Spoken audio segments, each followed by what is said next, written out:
ವಿಶ್ವದಾದ್ಯಂತ ಇವತ್ತು ಕೇತುಗ್ರಸ್ತ ರಕ್ತಚಂದ್ರಗ್ರಹಣ ಇನ್ನೇನು ಕೆಲವೇ ಕ್ಷಣಗಳಲ್ಲಿ ಗೋಚರವಾಗಲಿದೆ. ರಕ್ತಚಂದ್ರಗ್ರಹಣ ಗೋಚರವಾಗ್ತಾ ಇದೆ. ಭಾರತದಲ್ಲಿ 21 ನಿಮಿಷಗಳ ಕಾಲ ಗ್ರಹಣ ಗೋಚರವಾಗಲಿದೆ. ಬೆಂಗಳೂರು ಸೇರಿದಂತೆ ರಾಜ್ಯದ ಹಲವೆಡೆ ಈ ಒಂದು ಗೋಚರ ಇರುತ್ತೆ.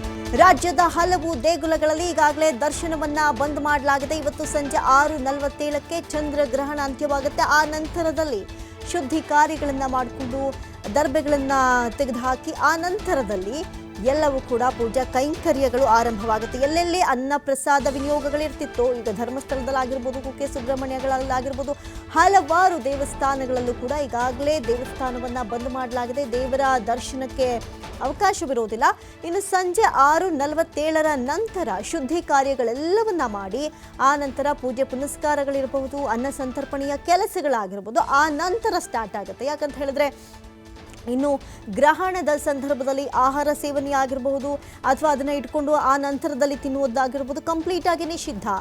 ನಮ್ಮ ಒಂದು ಸಂಸ್ಕೃತಿಯಲ್ಲಿ ಹೀಗಿದೆ. ಹಾಗಾಗಿ ಒಂದಷ್ಟು ವಿಚಾರಗಳಿಗೆ ನಿರ್ಬಂಧವನ್ನು ವಿಧಿಸಲಾಗಿರುತ್ತೆ. ಅದರಲ್ಲೂ ಕೂಡ ಪ್ರಮುಖವಾಗಿ ದೇವಸ್ಥಾನವನ್ನು ಈಗಾಗಲೇ ಬಂದ್ ಮಾಡಲಾಗಿದೆ.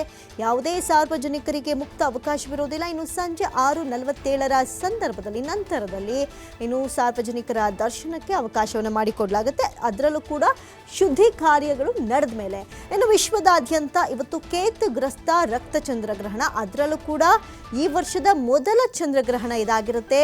ಯುಗಾದಿಯ ಮುನ್ನ ಬರ್ತಾ ಇರುವಂತಹ ಚಂದ್ರಗ್ರಹಣವಾಗಿದ್ದು ಹೋಳಿ ಹುಣ್ಣಿಮೆಯ ದಿನ ಇವತ್ತೇನು ನಡೀತಾ ಇದೆ, ಇದು ಬಹಳಷ್ಟು ಮಹತ್ವವನ್ನು ಪಡೆದುಕೊಂಡಿದೆ.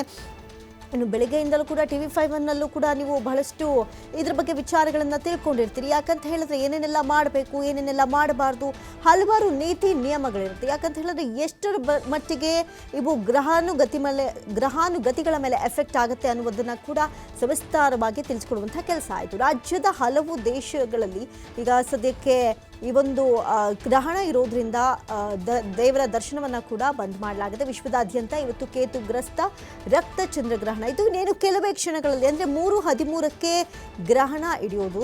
ಇನ್ನು ಭಾರತದಲ್ಲಿ 21 ನಿಮಿಷಗಳ ಕಾಲ ಗ್ರಹಣ ಗೋಚರ ಆಗುತ್ತೆ. ಇನ್ನು ಕಳೆದ ವರ್ಷ ಕಂಪೇರ್ ಮಾಡಿದ್ರೆ ಬಹಳಷ್ಟು ಗ್ರಹಣಗಳು ನಡೆದ್ರು ಕೂಡ ಭಾರತಕ್ಕಾಗಲಿ ರಾಜ್ಯಕ್ಕಾಗಲಿ ಅಷ್ಟರ ಮಟ್ಟಿಗೆ ಎಫೆಕ್ಟ್ ಇಲ್ಲ ಅಂತಲೇ ಹೇಳಲಾಗ್ತಾ ಇತ್ತು. ಅಂಟಾರ್ಟಿಕಾ ದ್ವೀಪ ಆ ಕಡೆ ಇತ್ತು.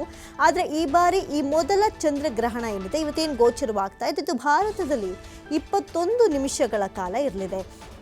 ಇಂಥ ಸಂದರ್ಭದಲ್ಲಿ ಗರ್ಭಿಣಿಯರಾಗಿರ್ಬೋದು, ವಯೋವೃದ್ಧರಾಗಿರ್ಬೋದು, ಮಕ್ಕಳಾಗಿರ್ಬೋದು ಬಹಳ ಎಚ್ಚರಿಕೆಯನ್ನು ವಹಿಸುವಂತೆ ಸೂಚನೆ ಕೊಡಲಾಗಿದೆ.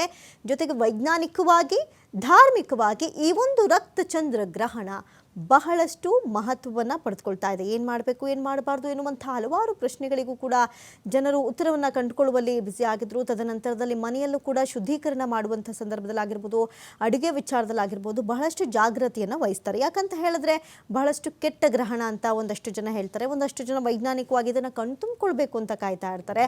ಅಷ್ಟು ಕುತೂಹಲವನ್ನು, ಅಷ್ಟೊಂದು ಕೌತುಕತೆಯನ್ನು ಮೂಡಿಸಿರುವಂಥ ರಕ್ತಚಂದ್ರ ಗ್ರಹಣ ಇವತ್ತು ನಡೀತಾ ಇರುವಂಥದ್ದು. ಇನ್ನು 3:13ಕ್ಕೆ ಆರಂಭವಾಗುವಂಥ ಈ ರಕ್ತಚಂದ್ರ ಗ್ರಹಣ ಸಂಜೆ 6:47ರವರೆಗೆ ಇರಲಿದೆ. ಇನ್ನು 4 ಗಂಟೆಯಲ್ಲಿ ಇದನ್ನ ಮಧ್ಯಸ್ಥಾನ ಅಂತ ಕರೆಯಲಾಗುತ್ತೆ. ಇನ್ನು ಮೋಕ್ಷ ಕಾಲ ಬಂದು 6:47 ಅಂತ ಹೇಳಲಾಗ್ತಾ ಇದೆ.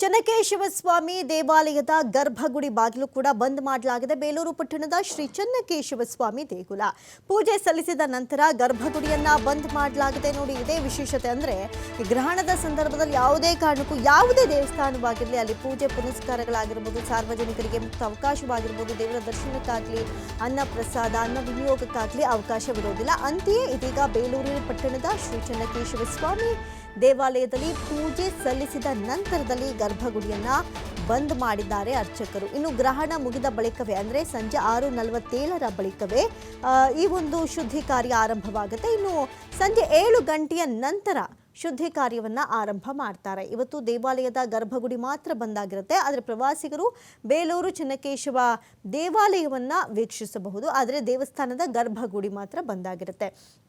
ಇನ್ನು ನಾಳೆ ಬೆಳಗ್ಗೆಯಿಂದ ಭಕ್ತರಿಗೆ ದೇವರ ದರ್ಶನಕ್ಕೆ ಮುಕ್ತ ಅವಕಾಶವನ್ನು ಮಾಡಿಕೊಡಲಾಗುತ್ತೆ. ಹಾಸನ ಜಿಲ್ಲೆಯ ಬೇಲೂರು ಐತಿಹಾಸಿಕ ಚೆನ್ನಕೇಶವ ದೇವಸ್ಥಾನ, ಅದರಲ್ಲೂ ಕೂಡ ಬಹಳಷ್ಟು ಪ್ರವಾಸಿಗರು ದಂಡೋಪದಂಡವಾಗಿ ಬರ್ತಾ ಇರ್ತಾರೆ.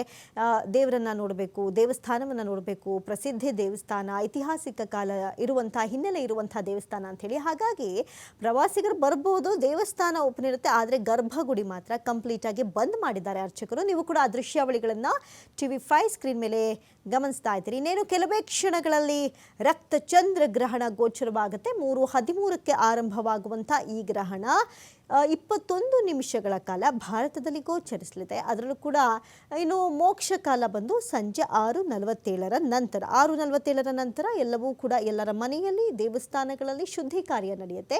ಶುದ್ಧಿ ಕಾರ್ಯ ನಡೆದ ನಂತರ ಮತ್ತೆ ಪೂಜೆ ಪುನಸ್ಕಾರಗಳಲ್ಲಿ ತೊಡಗಬಹುದು. ಚೆನ್ನಕೇಶವ ಸ್ವಾಮಿ ದೇಗುಲದ ಗರ್ಭಗುಡಿಯನ್ನು ನೀವು ವೀಕ್ಷಿಸ್ತಾ ಇದ್ದೀರಿ. ಗರ್ಭಗುಡಿಯನ್ನು ಬಂದ್ ಮಾಡಿದ್ದಾರೆ ಅರ್ಚಕರು. ಬೇಲೂರು ಪಟ್ಟಣದ ಶ್ರೀ ಚೆನ್ನಕೇಶವ ಸ್ವಾಮಿ ದೇಗುಲವನ್ನು ನೀವು ನೋಡ್ತಾ ಇದ್ದೀರಿ. ಪೂಜೆ ಸಲ್ಲಿಸಿದ ನಂತರ ಗರ್ಭಗುಡಿಯನ್ನು ಬಂದ್ ಮಾಡಿದ್ರು ಅರ್ಚಕರು. ಇನ್ನು ಗ್ರಹಣ ಮುಗಿದ ನಂತರ ಅಂದರೆ ಸಂಜೆ 6:47ಕ್ಕೆ ಗ್ರಹಣ ಮುಗಿಯುತ್ತೆ. ಆ ನಂತರದಲ್ಲಿ ಸಂಜೆ 7ಕ್ಕೆ ಶುದ್ಧಿ ಕಾರ್ಯ ಆರಂಭವಾಗುತ್ತೆ. ಆ ನಂತರದಲ್ಲಿ ಮತ್ತೆ ಪೂಜೆಯನ್ನು ಮಾಡ್ತಾರೆ.